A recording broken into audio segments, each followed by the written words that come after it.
Welcome back to True Echo, where real stories echo louder than fiction.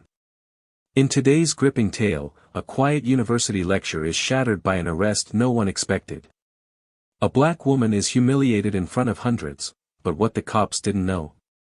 She wasn't just any woman. She was one of the most powerful people in the country. And what followed, shook the entire system. Now, let's dive into the full story. It was the kind of afternoon that made people sleepy: early fall, golden sunlight slipping lazily through half-lowered blinds, the hum of a ceiling fan buzzing above rows of students slouched in red auditorium chairs. The lecture at Morrison University was halfway through its third hour, but no one had left. Not one. Because Dr. Naomi Fields didn't just speak, she captivated. Her tone was calm but commanding, her words measured but relentless. She was discussing the psychology of systemic bias, mapping out case studies and patterns across decades, pointing out how it wasn't always the loud acts of racism that did the most damage, but the quiet ones, the subtle glances, the unchecked assumptions that built into walls people pretended not to see. She had just clicked to a new slide, a chart of wrongful arrest statistics broken down by race, when the auditorium doors burst open. Two men in navy blue uniforms stepped in. Sunlight flooded briefly behind them before the heavy doors thudded shut. The taller one, with a square jaw and a permanent scowl etched between his brows, stepped forward immediately. "Step away from the podium, ma'am," he barked. Gasps rippled through the lecture hall. A few students instinctively pulled out their phones, unsure if this was real or some horrible demonstration. Naomi didn't flinch. Her hands rested on either side of the podium, steady. Her blazer was neatly pressed, her cream blouse immaculate. She was the image of calm professionalism. "Is there a reason you're interrupting this session?" she asked, her voice cool but edged in iron. The officer didn't answer. His partner, a younger man, nervous, shifting on his feet, kept his hand near his holster. Then came the words that made the air crack like dry glass. "You're under arrest. Step down now." The silence shattered. A student near the front muttered, "For what?" while another started recording with their phone. Whispers spread like wildfire. Naomi narrowed her eyes. "What charge are you placing on me?" "I've heard no Miranda warning. No warrant. No explanation." That's when the younger officer, Torres, stepped behind her and reached for her wrist. "Turn around." "I asked you a question," Naomi said, turning her head slightly but not moving. "You'll get your answers downtown," the older one, Dunlap, grunted, grabbing her other wrist and yanking it back. The cuffs clicked once. Then again. Tight. A few in the audience stood in outrage. "She didn't do anything," someone shouted. Another student demanded, "You can't just arrest someone on campus in the middle of a lecture." Torres pushed Naomi forward slightly. "Let's move." She didn't resist, but her steps were deliberate, measured. She looked back once, only for a second, her gaze sweeping across the students, many of them stunned, angry, confused. Then she was gone. The hallway outside was cooler, lined with dusty portraits and honor plaques. As she walked between the two officers, Naomi's heels clicked against the tile with a rhythm that felt too steady for someone supposedly being taken down. Her mind, however, was already in motion. She had spent her life in law enforcement. But this wasn't justice. This was a game. A setup. And someone had just made a catastrophic mistake. The patrol car was already running, its lights off, parked like they were taking out a known threat. Dunlap opened the back door without ceremony. "Watch your head." Naomi ducked in, her knees hitting the divider as she sat back. The cuffs pressed into her spine as she leaned against the vinyl. Torres got in the front passenger seat and pulled something from his pocket. A small plastic bag. Inside, a faint trace of white powder. "Found this in your bag," he said with a smirk, holding it up like a trophy. Naomi stared at it. Then looked at him. "That wasn't there a minute ago," "You sure about that?" he said, chuckling. She didn't respond. Didn't need to. She saw the glimmer of fear in his eyes. Not yet, but it would come. Outside, the car pulled away. Students and faculty watched from sidewalks, unsure what they were seeing. Unsure of how this had turned so quickly. Inside the car, Naomi's breathing remained calm. Her body still. But her mind? Calculating. Preparing. Because they didn't know who she was. They didn't know they had just handcuffed the Deputy Director of Internal Affairs for the Department of Justice. And in less than 24 hours, that little plastic bag Torres had just waved would become the matchstick that burned their entire house of lies to the ground. The backseat of a police cruiser is designed to dehumanize. Hard, unforgiving vinyl, no handles, and the dividing plexiglass thick enough to mute voices and strip power. Naomi sat in that silence now, hands cuffed behind her back, her knees pressed together, her blazer rumpled, her mind sharper than it had been in months. Dunlap and Torres didn't speak much at first. They just drove, the hum of the engine masking their smugness. But by the time they pulled off the highway and into the cracked lot behind the Bridgeport Police Department, Torres was laughing again. "She didn't even argue," he said, still grinning. "Some of them just walk into it." Dunlap let out a chuckle. "Yeah. Makes it easier for everyone." Naomi stared through the tinted window, watching the beige brick building loom closer. She had memorized the address years ago, during a federal audit briefing that revealed a disturbing number of excessive force complaints from this precinct. She never thought she'd walk through its doors as a suspect. But then again, today wasn't about what she expected. It was about what they had assumed. The moment the cruiser stopped, Torres jumped out and opened her door. "Let's go, lady." Naomi slid out without a word. She stood tall despite the strain on her wrists and walked without being pulled, her boots clicking a slow rhythm as they entered the precinct. The front desk officer barely looked up. Paperwork flapped lazily on clipboards. An officer at the side counter scrolled through his phone. The walls were yellowing and the smell of old coffee and bleach clung to the air like a permanent stain. They led her to the intake desk. The officer manning it looked like he'd been there 20 years too long, tired eyes, balding scalp, fingers too slow over the keyboard. "Name?" he asked. Naomi didn't answer right away. Her eyes swept the room. Dirty fingerprint scanner. Coffee mug that said, "Best Grandpa Ever." A bulletin board with a Crime Stoppers flyer tacked crookedly. Then she looked him in the eye. "You didn't check my ID." "We will once you're in the system," the man mumbled without looking up. Behind her, Dunlap scoffed. "She thinks she's smarter than us. You get that with the college types." But then something happened. The moment the intake officer typed in her name, Naomi Fields, his hands stopped. A long pause. Then a subtle frown. He leaned in closer to the screen. Tapped something. Scrolled. "What's wrong?" Torres asked, suddenly less amused. The man didn't answer. He clicked again. "Something's off," he muttered. Dunlap leaned over the desk. "She's a possession case. Get the damn printout." The intake officer didn't move. Then another door opened, and a man stepped into the room. Captain Mason.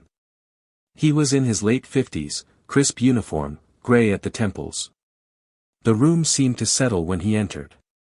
His eyes landed on Naomi, and his expression changed almost instantly. Recognition? No. But unease. The way a man reacts when he realizes he's in a room with someone who knows more than he does. "What's going on?" he asked. Dunlap was quick to speak. "Caught her with this," he said, pulling the tiny plastic bag from his pocket again. "She's refusing to cooperate. Gave her name as Naomi Fields." Captain Mason didn't even look at the bag. He looked at the intake officer's monitor instead. And something clicked. "Interview 2, he said quietly. Torres blinked. You mean holding? No, Mason snapped, louder now. Put her in interview too. Dunlap frowned. Captain, I don't think. Do you want to keep your badge, officer? The room froze.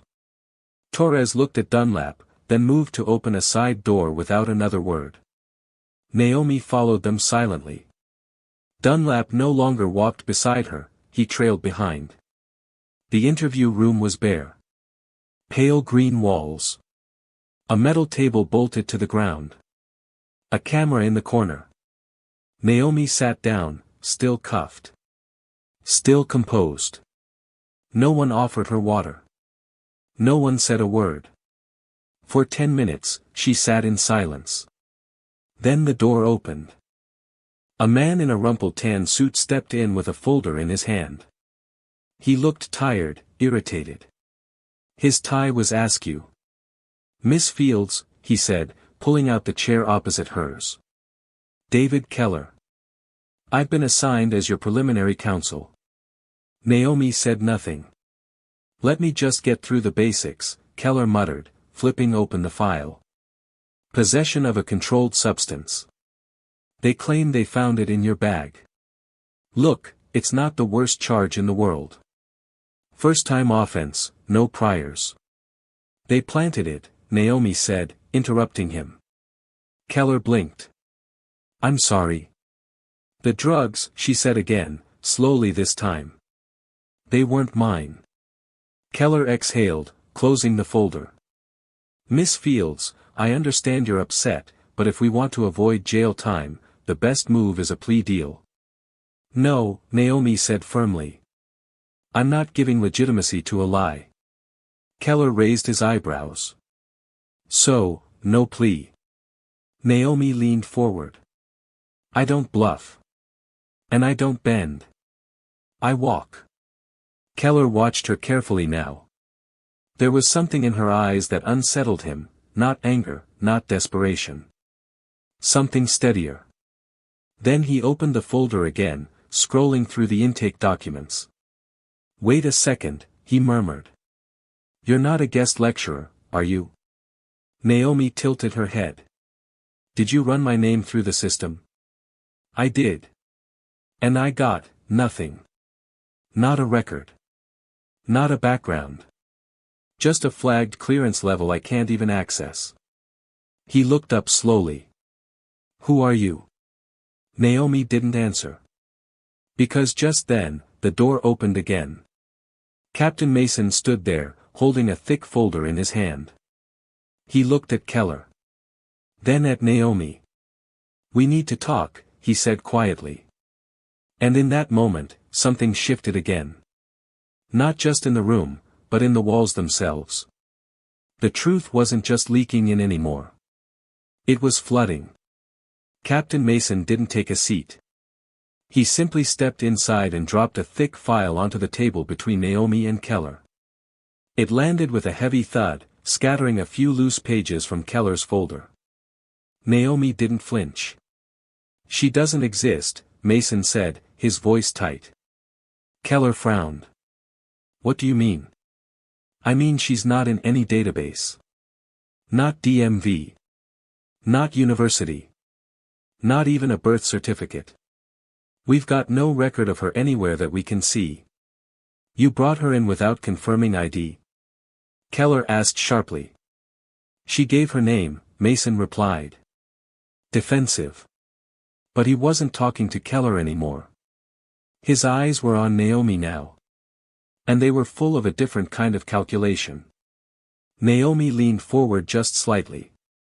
That's the problem with people like you, she said, her voice low and level. You don't bother to ask the right questions, until it's too late. Mason didn't blink. I ran your name through Homeland Interface. And? Keller asked, though by now, he had stopped pretending to understand the room he was sitting in. Mason looked at Naomi again. Then slowly, he said it. She's a deputy director. Internal Affairs Division. Department of Justice. Keller's face turned pale. Jesus. Naomi didn't move. She didn't smirk. Didn't offer a told you so. She let the silence stretch and break on its own. Because in that moment, it wasn't about ego. It was about gravity. And it had just shifted. I'm going to need to make a few calls, Mason muttered, already stepping out. Naomi gave a slow nod. I think that's wise. As the door shut behind him, Keller stared at her with something that looked halfway between awe and fear. You weren't bluffing. I don't bluff, Naomi said simply. Not with justice. In the holding cell, the atmosphere had shifted. Naomi's time inside hadn't been about fear or humiliation. It had been about watching. Listening. The women in the cell with her said nothing. But their silence told stories. Stories of nights spent inside similar rooms for lesser reasons. Charges that never stuck. Lives still marked forever. She sat on the bench, ankles crossed, the faint buzz of the overhead light humming like a warning bell. Then came the clatter of the door again. You've got a visitor, a young officer called. His voice cracked slightly, like he hadn't quite gotten used to the cold authority of the badge on his chest. Naomi didn't rise at first. She didn't give them that. Only after rolling her shoulders back did she stand and follow. The hallway out of holding was quiet. Faded photos of former captains lined the walls, faces of men who looked tired even in their official portraits. Naomi walked calmly, the chains gone now, her dignity untouched.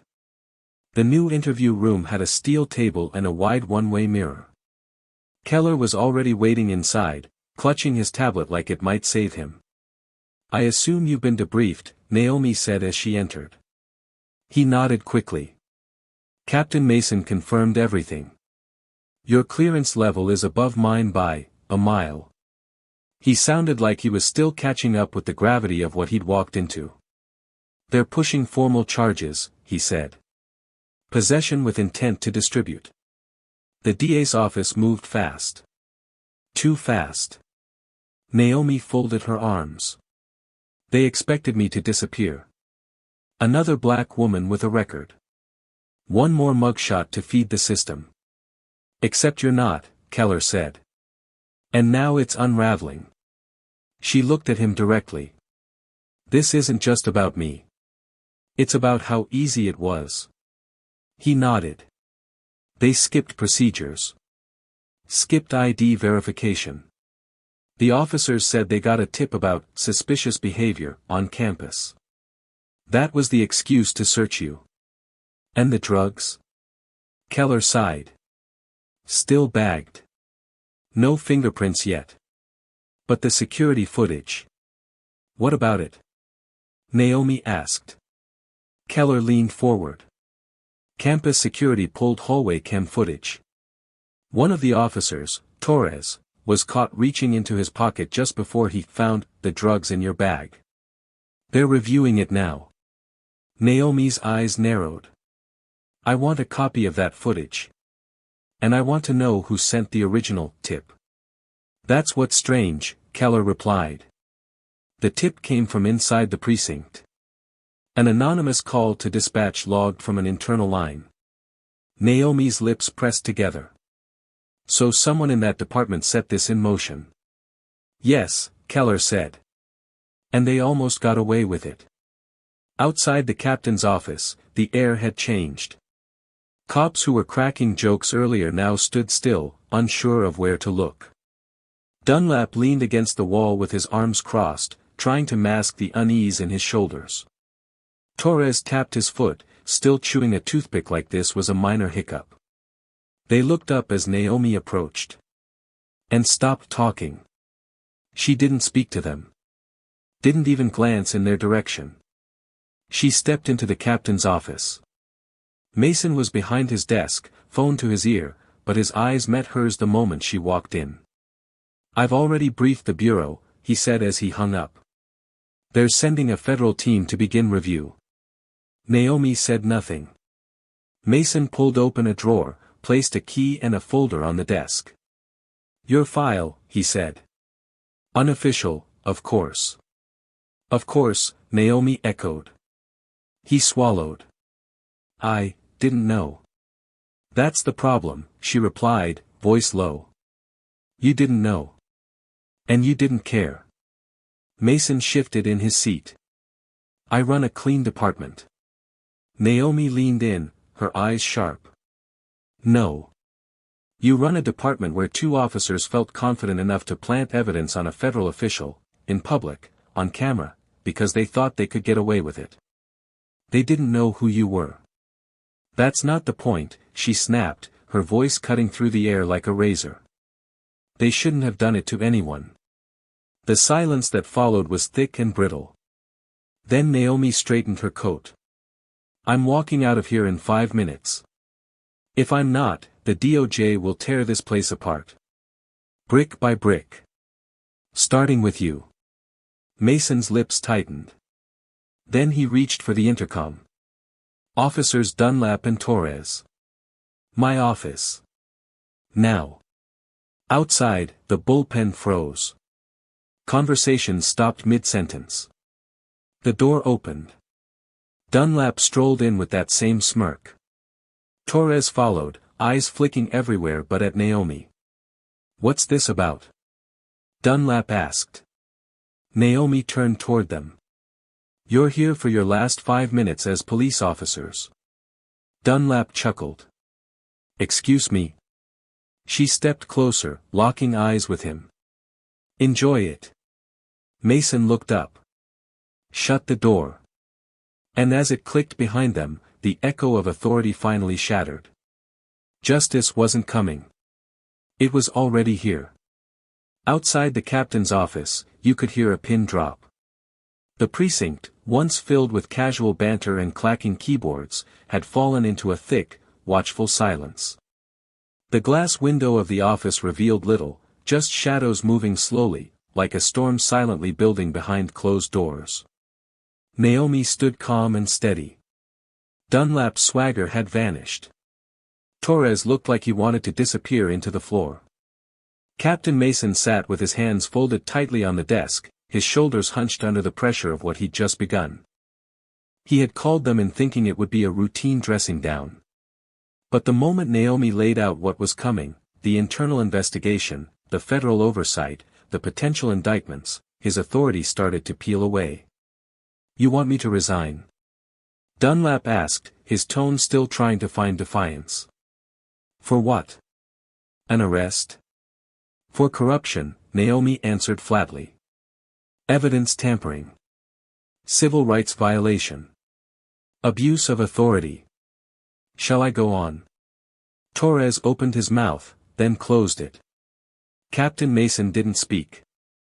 He only slid 2 folders across the desk, one marked, internal use only, the other sealed with a DOJ classification stamp. Dunlap stared at the paperwork. This is ridiculous. You don't even have proof. Security footage. Witness statements. Audio from your cruiser, Naomi interrupted. And most importantly, your own arrogance. You bragged in the car about how easy it was. You were smug about a false arrest, she continued. You smirked while showing planted drugs to a federal officer. You're lying, he said too fast. Naomi turned to Mason. Have they been read their rights? He nodded reluctantly. They will be. Naomi stepped back, giving the moment space to breathe. The weight in the room shifted entirely now. Not because of yelling. Not because of rage. But because the mask of impunity was being ripped away, thread by thread. When she finally left the office, the precinct held its breath. She didn't look at anyone directly, but every officer in that bullpen felt her presence. The ones who used to laugh loudly during complaints now watched her like ghosts in uniform. The ones who'd quietly done their jobs without challenging corruption looked ashamed not to have done more. Only one man at the far end, an older officer with silver hair and tired eyes, gave her a nod as she passed. She didn't nod back. She didn't need to. Near the front of the building, a black SUV idled silently, federal plates gleaming. A man in a sharp black suit waited near the doors, credentials already in hand. "Deputy Director Fields," he said respectfully, "we're here to escort you home." She gave him a single nod and walked forward without looking back. The station door shut behind her with a finality that felt earned. The ride through Bridgeport was quiet. The city outside the tinted windows looked different now, sharper, more brittle. Naomi sat straight in the back seat, hands folded, gaze fixed on the horizon. The agent beside her didn't speak. But his glance, respectful and slightly odd, said everything. The silence between them wasn't awkward. It was reverent. At the federal building, security cleared her in seconds. Staff paused what they were doing as she passed, agents, analysts, legal aides. Some stiffened at attention, others simply stared. They had heard. She walked past them without needing to explain. Her existence now spoke for itself. At the top floor, she entered the secured conference room. The windows offered a sweeping view of the city, but Naomi didn't look out. She looked across the table. The Attorney General was waiting. A composed man with a political face, too smooth, too rehearsed, but his eyes were focused. Beside him sat the Director of Internal Affairs, a sharp-jawed woman with eyes like steel. She didn't smile. "Naomi," the AG said, his voice level, "you've caused quite a storm." Naomi didn't flinch. "I exposed one." The director of IA leaned forward. "We've already arrested both officers." Mason gave a full statement under advisement. "Torres confessed first." "And the drugs?" Naomi asked. "Lab tested negative." "It was baking soda," IA replied. "Classic plant. Classic stupidity." "And the prosecutor?" Naomi pressed. "Suspended pending review," the AG said. Apparently, he had a history of pushing through high-conviction cases tied to Dunlap's unit. "Now we're digging deeper." Naomi exhaled slowly. "It's bigger than them." "We know," the AG said. "We've already flagged Bridgeport PD for full audit." "But Naomi." He leaned forward. "You realize what you've just done?" "I did my job," she replied. He frowned. "You turned a small department arrest into a national crisis. This story's already been picked up. Video of the arrest is circulating. You're trending across 5 platforms." Naomi didn't react.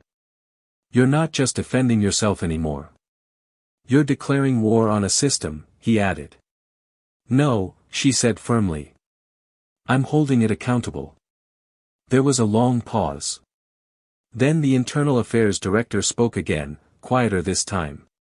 "Are you going public?" Naomi nodded once. "I was arrested in front of over 200 students. Cameras were rolling. The public saw what happened. They deserve to see what happens next." The AG rubbed his temples. "You realize the kind of enemies this will make you?" Naomi finally allowed herself a smile. If they fear justice, they were never on the right side to begin with. No one spoke after that. Because there was nothing else to say. Downstairs, the press corps was already gathered. Camera crews, journalists, flashing lights. A podium waited in front of the DOJ seal. Naomi stepped into the hallway, 2 federal agents flanking her. She walked toward the microphones with the kind of silence that doesn't beg for attention, it commands it. She stepped up to the podium. The room went dead quiet. "Good evening," she began, her voice clear and steady. "My name is Naomi Fields. I serve as Deputy Director for the Internal Affairs Division of the Department of Justice. I was unlawfully detained while lecturing at Morrison University. The officers responsible have been arrested. An investigation is now underway into systemic corruption at the Bridgeport Police Department." Camera shutters clicked furiously, but Naomi didn't pause. "This is not just about me. This is about the pattern. The system that enables abuses of power, protects misconduct, and punishes truth. I will not be silent. Her words landed with the weight of a gavel. Justice is not a privilege. It is a right. And from this moment forward, it will be protected as such. She stepped back. The room erupted in questions.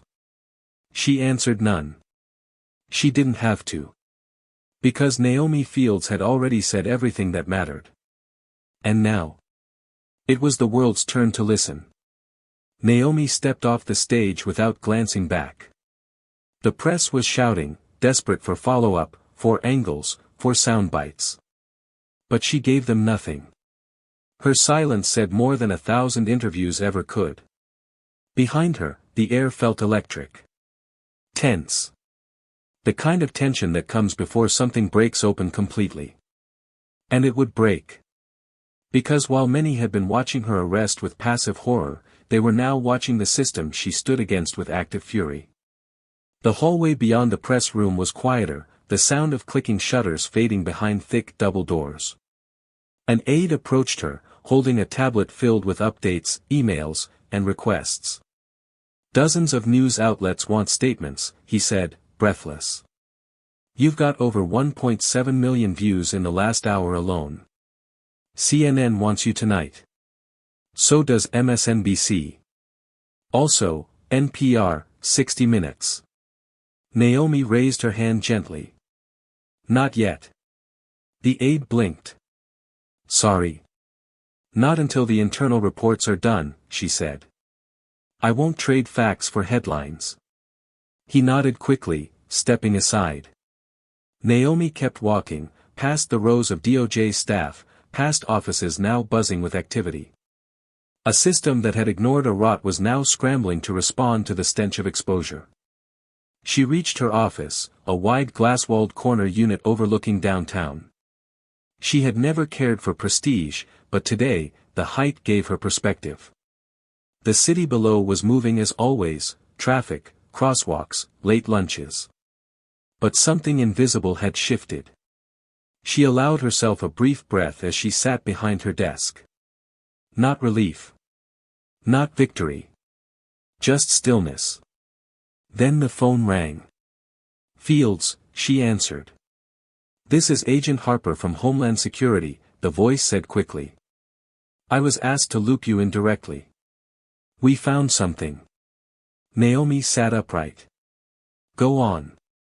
The anonymous tip that led to your arrest? It wasn't from a public number. It came from an encrypted phone registered under a burner account. That confirms it was internal. Yes, ma'am. But that's not all.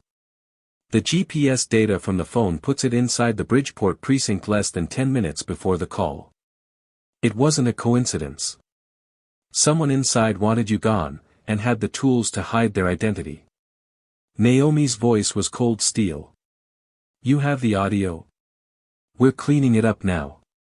It was masked, but we've got voice filters and language pattern software working. I'll send the results to your secured server. She ended the call.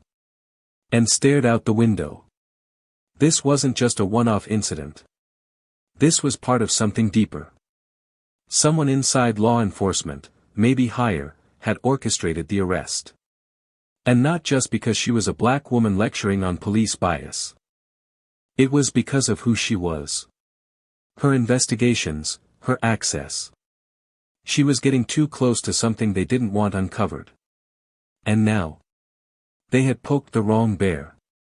That night, Bridgeport Police Department was placed on federal watch. Multiple warrants were issued for records, internal communications, and complaint histories. By dawn, several officers had resigned. 2 others were escorted out in handcuffs. At Morrison University, students held a candlelight vigil in front of the lecture hall. Not just for Naomi, but for everyone who had ever been falsely accused, falsely jailed, falsely judged. Naomi didn't attend. She watched it from her apartment, the glow of hundreds of candles flickering across the screen. Some held signs that said, "Justice for Naomi." Others held signs that simply read, "We see you." She turned the TV off and sat in silence. She didn't need their sympathy. She needed their resolve. 3 days later, she returned to Morrison. She stood once again at the front of that red-seated auditorium, her cream blouse and navy blazer pressed perfectly. Her presence silenced the room before she even spoke. "I was taken from this stage in handcuffs," she began.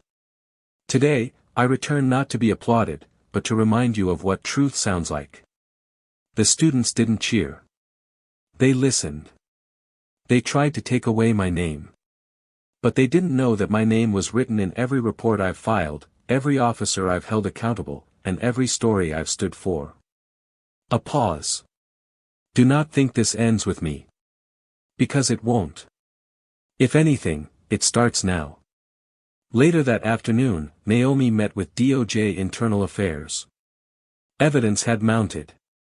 The tip that triggered the arrest had been traced back to a former Bridgeport officer, dishonorably discharged 2 years prior, and now working as a consultant for private police training seminars across the region. The man had connections. He also had a vendetta. "He knew you were scheduled to speak," IA said. "And he used that opportunity to bait the system into acting on its worst instincts." "He succeeded," Naomi said bitterly. "But only for a moment," the IA director replied. "Now he's about to watch the same system crush him." They issued a warrant for the man's arrest. But Naomi wasn't satisfied. "This doesn't end with arrests," she said. "It ends with prevention." She spent the next 48 hours drafting a new proposal, a nationwide DOJ directive requiring independent civilian oversight panels for any department receiving federal funding. Mandatory body camera audits. Real-time complaint transparency dashboards. A national misconduct database, unsealed. She named it the Fields Initiative. And by the end of the week, it had reached the Senate floor. The night before the Senate hearing, Naomi received a letter. No name. No return address. Just a single handwritten message. "You should have stayed quiet. You're making enemies who don't wear uniforms." Naomi folded the paper slowly. Then she burned it in her sink. Let them come. She had faced bigger cowards than the ones who send warnings in ink. And tomorrow? She was going to remind the entire nation what real accountability looked like. The Senate Judiciary Committee chamber buzzed with anticipation. The hearing on the Fields Initiative wasn't just a political event, it was a reckoning. Cameras lined the back of the room. Journalists filled the press box, whispering predictions and preparing hot takes. Senators shuffled their notes with a practiced show of focus. And then Naomi Fields entered. She wore a charcoal suit this time, sharp and tailored, her natural hair in a tight twist crown. No makeup, no jewelry, just presence. A presence that turned heads, straightened spines, and silenced conversations. Senator Willis, an aging career politician with a reputation for showmanship, leaned into his mic. "Miss Fields, thank you for joining us today. We understand you've had quite a week." Naomi didn't smile. "I've had a revealing week, Senator. And I'm here to ensure no one else lives through it again." A murmur swept the room. She opened a leather folder and removed a single sheet, the framework of the Fields Initiative. "This proposal," she began, "is not about revenge. It is about prevention. It is about rebuilding a foundation that has been crumbling in silence." Senator Gray from Michigan, a former prosecutor, raised a skeptical eyebrow. "You propose stripping qualified immunity in certain misconduct cases. That's aggressive." "What's aggressive," Naomi said, locking eyes with him, "is planting drugs on civilians. What's aggressive is assaulting citizens under the protection of a badge. What's necessary is a system with teeth." She continued, her voice even but unsparing. The Fields Initiative would mandate real-time public access to misconduct records, federal audits tied directly to funding, and the installation of independent civilian review boards in every precinct over 50 officers. If a department doesn't comply, it loses federal grants. Period. Senator Willis frowned. You're essentially threatening departments into reform. No, Senator, she said, leaning forward. I'm reminding them that trust must be earned. Not inherited. There it was again, her tone. Controlled, measured, but laced with something unshakable. Not rage. Not defiance. Truth. And everyone in the room knew it. By noon, the hearing had gone viral. Clips of Naomi's testimony flooded every social feed. One video, titled, "She Spoke, and the Room Went Silent," surpassed 5 million views in under 6 hours. But Naomi didn't watch. She was already working. That afternoon, she met with DOJ staff, Homeland auditors, and civil rights attorneys from across the country. Cases began surfacing, hundreds. Officers who had racked up dozens of complaints without consequence. Prosecutors tied to suspicious conviction patterns. Towns with zero public complaint records due to missing files. They weren't isolated issues. They were proof of design. And now, thanks to Naomi, they were being connected. At Bridgeport PD, the fallout was immediate. 2 more officers were placed on leave. One attempted to resign but was stopped mid-shift by federal agents. The city council voted unanimously to approve civilian oversight, after years of refusing to even discuss it. And Captain Mason? He had stepped down. Quietly. Without a fight. His statement was short: there are times when leadership means letting go. This is one of them. Naomi didn't comment. She didn't need to. The truth had already spoken louder than any press release. But while the system shook under the weight of scrutiny, resistance grew too. Threats came in daily now: email, letters, anonymous voicemails. Some subtle. Others vile. Her security detail was increased. Her apartment was scanned daily. Her personal phone was wiped and replaced with a federal-issued line. Still, Naomi kept working. Because justice wasn't safe. It wasn't polite. It was necessary. One night, as rain streaked the windows of her 14th-floor office, Naomi sat at her desk, reviewing a new report. Over 300 precincts had already been flagged for potential audit under the Fields Initiative criteria. But her eyes drifted to the corner of the report: Morrison University. Her arrest. The origin of all of this. She stared at the name of the lecture hall. Ellington Auditorium. Her thoughts drifted, students frozen in shock, the sound of cuffs, the burn of being paraded out in front of them like a criminal. And then, her return. She remembered the eyes that had watched her speak again. There was something unshakable in those eyes now. Not fear. Fire. She picked up her phone and made a call. "Dr. Hargrove," she said when the university president answered. "This is Naomi Fields. I'd like to return to Morrison this semester." A pause on the line. Then, "Of course. We'd be honored." 2 weeks later, Naomi stood once again behind the podium in Ellington Auditorium. But this time, the lecture had changed. She wasn't there to speak about the past. She was there to speak about what's next. "My name is Naomi Fields," she said, her voice echoing through the hall. "I'm not here to teach you fear. I'm here to show you what power looks like when it wears its name, not a disguise." She paused. "This fight won't end with one law. Or one initiative. Or one person. It will end when no one is afraid to stand.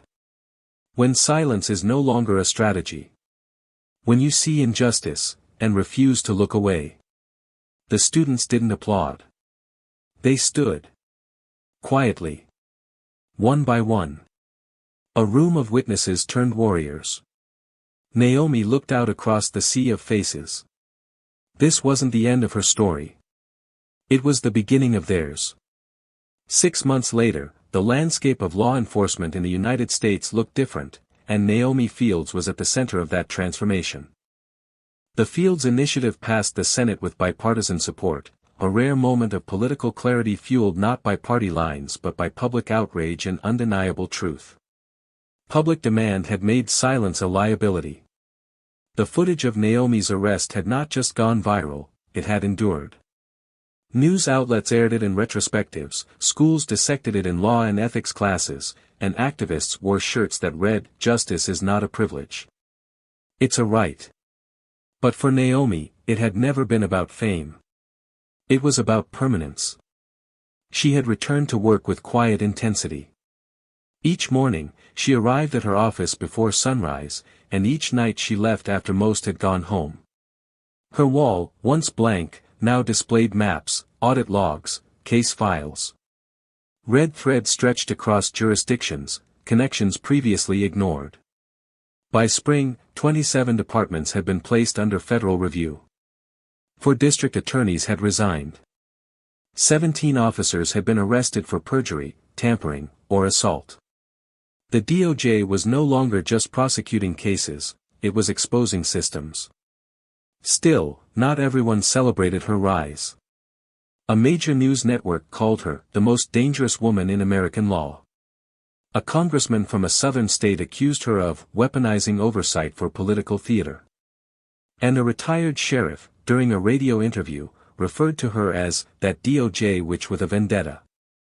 Naomi didn't blink. She didn't respond to insults. She responded with subpoenas. On a quiet Friday morning, Naomi sat in a federal conference room, finalizing documents for the rollout of Phase 2 of the Fields Initiative, real-time misconduct dashboards accessible to the public for every federally funded department. Her assistant poked his head in. "Deputy Director," he said, "there's someone here to see you." Naomi looked up. "Do they have an appointment?" "No," he said. "But I think you'll want to take this." She stood and stepped into the hallway. There, seated calmly in the reception area, was a young black woman with thick braids, wearing a Navy University hoodie and holding a notebook in her lap. She rose to her feet when Naomi approached. "Miss Fields," she said quietly, "my name is Camille Brooks. I was in the front row at Morrison, the day you were arrested." Naomi studied her for a moment. "I remember your face," she said. Camille nodded. "I just wanted to say thank you. That day changed how I saw everything. It made me switch majors. I'm transferring into pre-law. I want to fight, too." Naomi didn't smile outwardly, but something in her gaze softened. "You already are." She placed a hand gently on the young woman's shoulder. "Stay loud." That weekend, Naomi visited her mother's grave in Virginia. A modest headstone under a blossoming dogwood tree. She brought no flowers, just a folded copy of the Fields Initiative, and a simple stone she placed at the base. "I told you I'd make them listen," she whispered. The wind rustled the leaves in reply. Monday morning brought another challenge. A whistleblower from a major metropolitan police department had come forward. They claimed a high-ranking official was directing falsified arrest reports to inflate clearance rates. Naomi reviewed the evidence, doctored body cam footage, internal memos, falsified timestamps. And then she did what she always did. She stood. By noon, the DOJ had launched a full investigation. The city's mayor called to protest. Naomi let him rant. Then she said, with terrifying calm, "This isn't a negotiation. It's a reckoning." That evening, Naomi stood alone in her office as the city lights flickered below. Across the country, headlines carried her name. Some praised. Others condemned. But none ignored. She thought of all the women before her who had been silenced, who had sat in back rooms, who had been wrongfully accused, who had died without a voice. She was their voice now. She walked to her desk, opened her journal, and wrote one line. "Justice doesn't whisper." She underlined it twice. Then she closed the book. The work wasn't done. It never would be. But the system would never be the same again. Because Naomi Fields hadn't just exposed injustice. She had redefined what justice looked like. And it looked like her. In a world where truth is often buried beneath authority, where justice feels selective and silence is rewarded, Naomi Fields chose to stand. Not with rage. Not with ego. But with truth so sharp it cut through concrete walls. Her story reminds us that no matter how powerful the system, no matter how loud the lies, when truth rises, it echoes. Justice doesn't whisper. It roars. If this story moved you, share it. Let Naomi's fight become a spark for your own. Subscribe to True Echo for more stories of power, truth, and courage. And tell us in the comments, what would you do if you were in Naomi's place? The fight isn't over. But thanks to Naomi Fields, it's finally begun.